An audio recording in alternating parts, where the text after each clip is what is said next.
I call this essay The Importance of Being JT Leroy. It was written in 2012. My name is Nicole V. Gagne.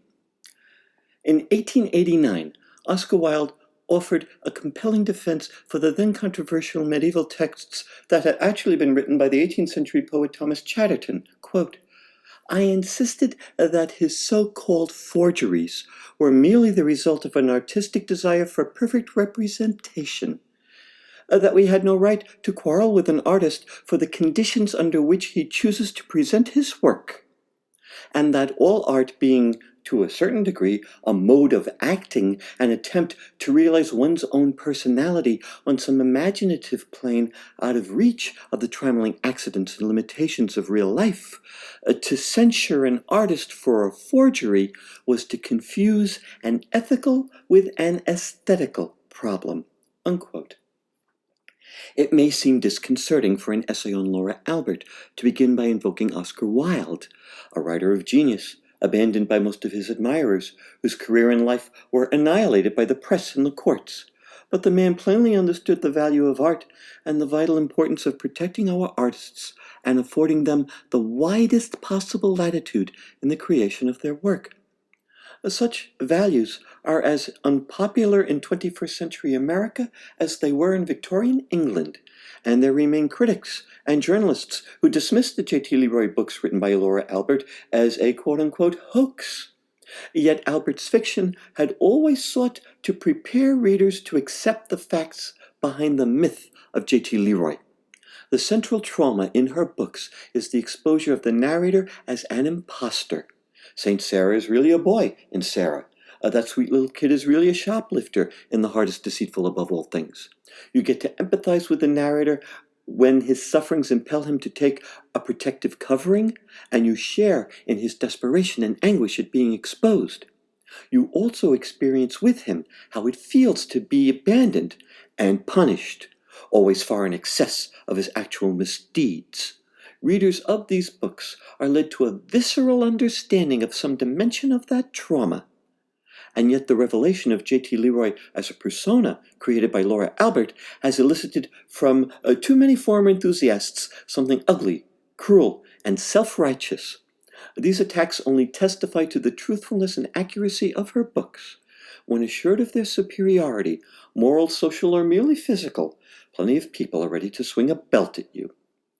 Written in the first person and the present tense, the JT Leroy books take on the extremity and immediacy of war correspondence. Their dispatches, reports from the front, detailing abuse, abandonment, exploitation, poverty, homelessness. Readers are given an explicit understanding of what it means to live in the world with nothing, as nothing. Yet the narrator sees his chaotic predatory environment as a true innocent would see it, without judgment or expectation. The books and the persona of JT Leroy express an archetype of the transcendence of suffering, and they emerged when they did, and in the way that they did, in response to a desperate need. By 2001, the year The Heart is Deceitful Above All Things was published, there were over 1.3 million homeless kids in the U.S., with 13 of them on average dying each day. The JT Leroy books were a creative attempt to bring healing to an intolerable situation, as though this strain of human misery had reached a critical mass and taken voice and form in JT. The book's uncompromising attention to the experience of this pain generates a cumulative effect of compassion in its purest form, and so they also describe an epic gesture of forgiveness without excuses or explanations. The narrator never averts his eyes, yet there is no hatred. No one is judged. No one is condemned. How then to comprehend the spectacle of Laura Albert as the object of hate and judgment and condemnation by the very people who read and praised her books? Granted, their ranks must have always included people who longed to ignore the awful truths about American life exposed in these books, and who were quick to denounce the messenger so they could disregard the message. Granted, too, we live in a consumer society where packaging is not simply confused with content, but consumed as content. So, if JT Leroy is taken away, then of course his books must disappear with him. These conditions, however, still don't explain seemingly intelligent people having learned nothing and understood nothing from the work that had so moved and impressed them. all of which is not very encouraging for the prospective author. No matter what you write, its commodification will turn it into entertainment and sentimentality. Your writing won't be appreciated and can't be expected to free up the way anyone thinks or behaves. And if people won't pay attention to a work of art and aren't open to being changed by it, then what value does art have? One more dangerous question posed by the writings of Laura Albert, an especially dangerous question in this consumer society where the work of genuine artists is processed in 4 distinct phases. Phase 1 is fascination. The new girl on the street always attracts the Johns. Phase 2 is vilification, best defined by the immortal lyric of John Lennon, "Man, you should have seen them kicking Edgar Allan Poe." Phase 3 is vindication. The work endures. Phase 4 is veneration. People previously reviled as has-beens or hacks or lunatics or fakes have their faces celebrated on postage stamps, get streets and university buildings named after them, and have their birthplaces and workspaces converted into museums, in some cases into shrines. Attendant upon this 4th and final phase is one of life's not-so-little ironies. These artists are venerated for precisely those activities for which they were vilified during Phase 2. Thus, Oscar Wilde is today revered as an icon of queer liberation, and people are now grateful that Truman Capote betrayed the confidences of the rich and wrote a masterpiece such as La Côte Basque. Laura Albert is one of the most truthful writers this country has ever produced, and so the JT Leroy books will endure.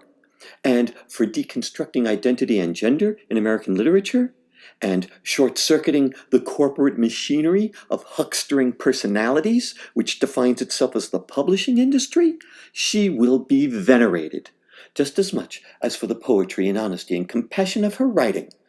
The catch is, Phase 2 can go on for years, and not every artist survives the firestorm. Look at the names I've dropped. Lennon, Poe, Wilde, Capote. Quite the martyrology, isn't it? Laura Albert's attackers have spewed real and poisonous venom at her, blind to the value in her writing which they'd previously seen, like children saying that their Christmas gifts stink because Santa Claus was actually mommy. Does it matter that the JT Leroy books were clearly designated fiction? Not at all. Does it matter that the books cast much-needed light upon the abuse and exploitation of women and children, or that they explored the ways in which those horrors are systemic to American society? Does it matter that everything that was good in these books yesterday is also good today? Nope. Then what does matter? The fear that one has been played.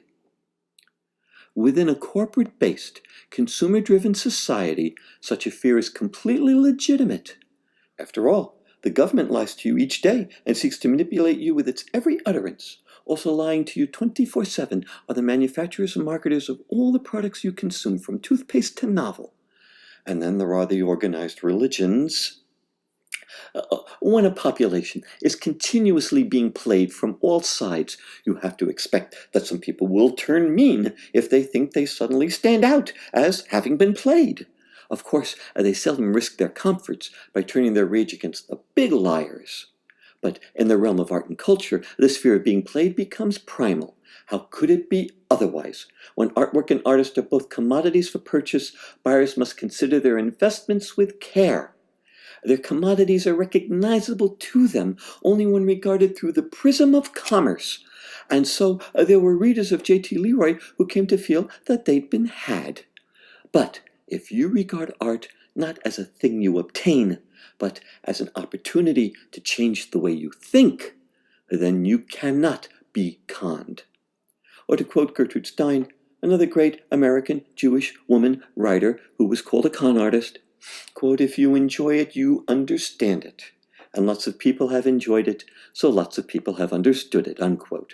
Never forget, a con artist is someone who takes things away from people. In the first years of the 21st century, when the myth of JT Leroy walked among us, all it did was bring out good things in people, furthered compassion and empathy, inspired creativity, encouraged queer pride, raised awareness of homelessness and the abuse and exploitation of children and women, and offered a deeper understanding of ourselves as human beings. Once journalists dismantled the myth, All that came in their wake was cynicism, arrogance, mistrust, and malice.